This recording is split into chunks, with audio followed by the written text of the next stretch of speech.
மக்களே, தீபாவளிக்கு முந்தின நாள் அதாவது சண்டே வந்து பீச்சுக்கு போகிறக்கு ஒரு சான்ஸ் கிடச்சிது. அதாவது லஞ்செலாம் முடிச்சிட்டோம் தஞ்சாவூரில். ஈவினிங் கொஞ்சம் டைம் இருந்துச்சு. சரி பக்கத்தில் ஒரு 60 கிலோமீட்டர்ஸ் தானே, புதுப்பட்டினம் பீச்சுக்கு போகலாம் அப்படின்ட்டு போனோங்க.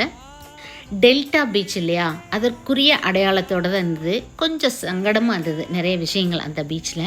லாங் வீடியோ இன்றைக்கி சேனலில் அப்லோட் பண்ணுறேன் 7 மணிக்கு, மறக்காமல் பாருங்கள். டைம் இருந்தால் பாருங்கள்.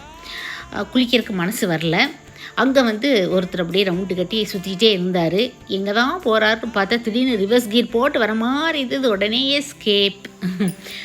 தூரத்தில் மழை அப்படியே இறங்குறது சூப்பராக இருந்ததுங்க. அந்த இடத்துக்கு பேர் மனோரா. அந்த புதுப்பட்டினத்துலேருந்து 3 கிலோமீட்டரில் இருக்கிற மனோரா ஒரு ஹிஸ்டாரிக்கல் பிளேஸ் இல்லையா. சரபோஜி மன்னர் காலத்தில் கட்டப்பட்ட ஃபோர்ட், லைட் ஹவுஸ் எல்லாம் இருக்கு இல்லையா. லைட் ஹவுஸில் லைட் எரியுது எல்லாமே தெரிஞ்சது. மழை அங்கே அப்படியே இறங்குறது கண்கொள்ளா காட்சியாக இருந்தது. தஞ்சாவூர் பட்டுக்கோட்டை மக்களே, உங்களுக்கெல்லாம் ஒரு ஹாய்.